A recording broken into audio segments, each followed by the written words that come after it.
There's one thing that I always say, that we should not judge until we know the full story. Hi everyone, welcome back to my channel. This is Pastor Semfene, the baby girl, and I am back again with another one of my shorts. And today I'm just going to be talking about my own personal experiences that I went through.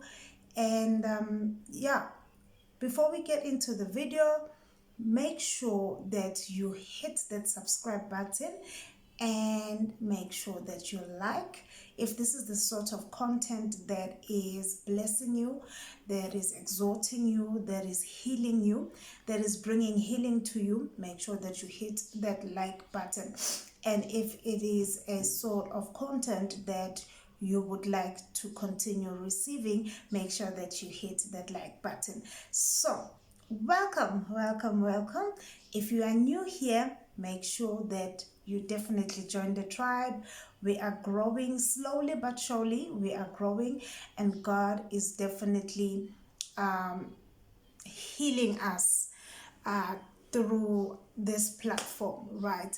And if you are a returning subscriber, thank you so much for trusting me with just a few minutes of your time every single week, where I just sit and I share whatever I come and share with you on. So quickly, what I want to talk about today is my story.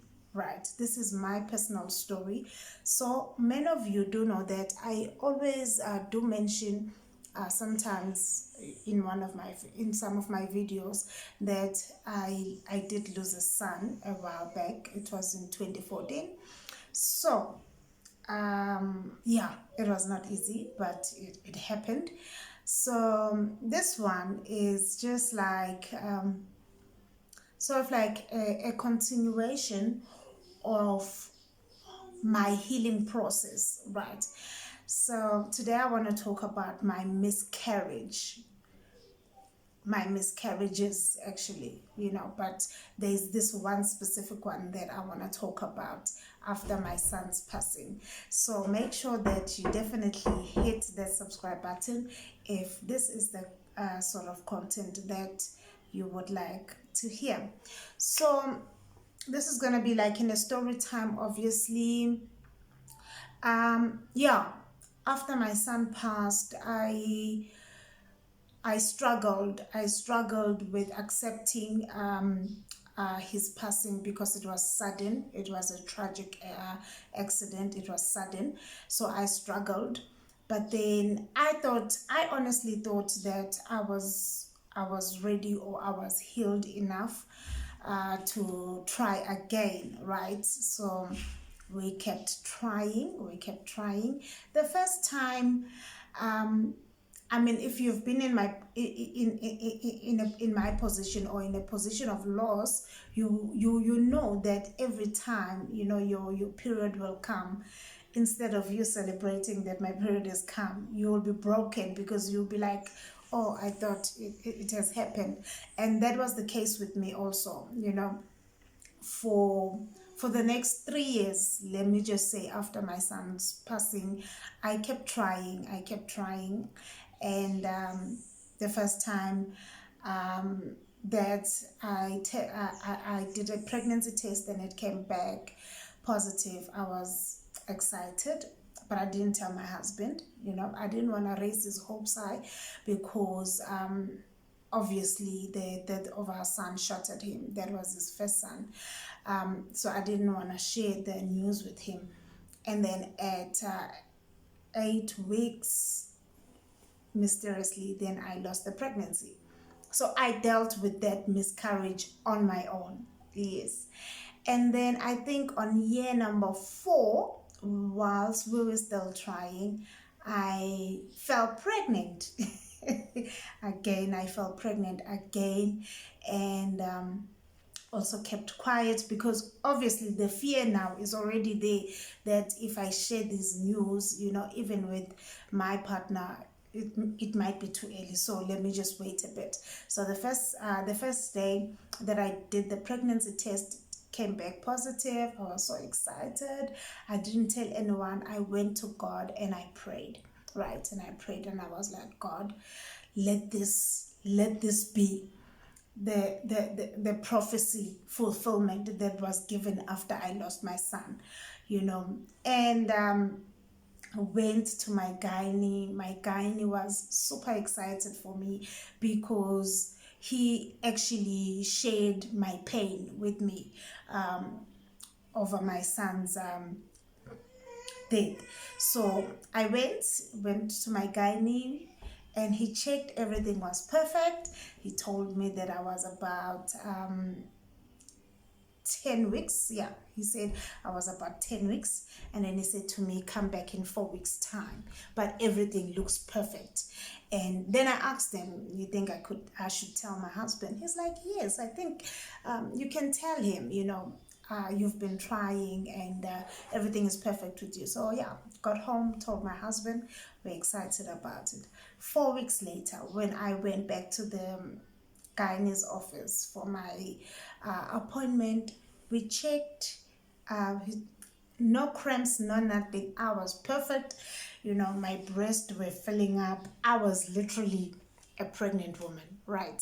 So I went back went back to the gynae's office. And then obviously my monthly scan, went for my scan. He checked, but the minute he went and he checked on the sauna, when I went for the sauna, he said, I'm sorry. I said, I don't understand. He said, the embryo is split, like, it was just broken. And I could see on the screen that everything was just splattered across. And I didn't understand. I went back home, shattered, obviously. I don't even know how I drove back home, but I went back home.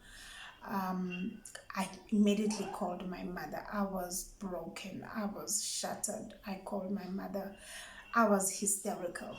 So obviously, because it was already just after 14 weeks, then I was scheduled for a DNC where I have to go to theater so that they can scrub my womb clean. Yeah, so I went, but when I went to the hospital, this is the part that really got me thinking, is this normal? When they still no bleeding, I'm not bleeding, I'm not cramping, nothing. So I don't know how this miscarriage happened, but it did happen. Went to the hospital, and I was surrounded by other ladies, obviously, who were going through the same thing. And it got to a point where, because I was not bleeding or anything, then they gave us these tablets so that at least it can break the embryo and stuff like that, so that I can start bleeding. Everybody went into theater up until I was the last one, and the doctor kept coming back to me to check, is everything okay? Am I not feeling any cramps? Nothing. And I said, absolutely nothing. I was actually sitting in the hospital ward with my Bible, and on my left there was one lady who was literally dying, and I was just seeing her bleeding out to death.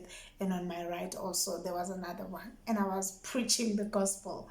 Yes, me, in my pain, I still preached, and I made sure that they received Christ. And I told them that this is not the end of the road for them. They can still try again. How was I able to do that? I do not know. It was only God. But yeah, so lastly, just before I round off, I ended up going into theater without having any cramps or anything. So I went into theater because I've got a hip problem. Then they had to give me a general anesthetic, right? And then obviously they did whatever they needed to do. And just before I went, I told my then husband, and I said, I'm here, I'm surrounded by people who are really experiencing miscarriages, and I can see it. I can see it, but nothing is happening with me. I'm as normal as. And my husband by then said, maybe there's nothing wrong with you. Maybe you should come back home. Maybe you should just ask to be discharged. I will come and pick you up. But yeah, I said, well, my gynae, I've been with this gynae for years and years and years. And even me, I saw that the embryo had opened up. So yeah, but anyway, went into theater, came back. I think it was a Friday. The Saturday I was at home. The Sunday I went back to church and I was preaching, and I was preaching my heart out. So what am I saying? A lot of people, they quickly judge us when we, especially as pastors, we take some decisions not really knowing what kind of pains or what kind of traumas that we have gone through ourselves, right? And they expect us to be perfect. I am not perfect. And after 5 years, obviously, after I then separated with my husband, I was not yet divorced. And when I found myself pregnant, I said I'm gonna keep the baby. So that's the baby that you guys always hear me talk about, my rainbow baby. So yeah, I hope you enjoyed this short story time. If you have experienced something like this, I would love to hear all about it. Make sure that you just share with me. Let's pray together. Let's pray for healing together. It is a healing process, and I know that God will definitely pull you through, and you will come back with your own testimony. I hope that you were able to enjoy this video. If you liked this video, make sure to give it a thumbs up, and if you have not subscribed, please make sure that you subscribe and hit that like button, and make sure that you share this video, and just help someone who's going through a pain of a miscarriage, who's going through loss. Maybe it will definitely help them. Bye bye.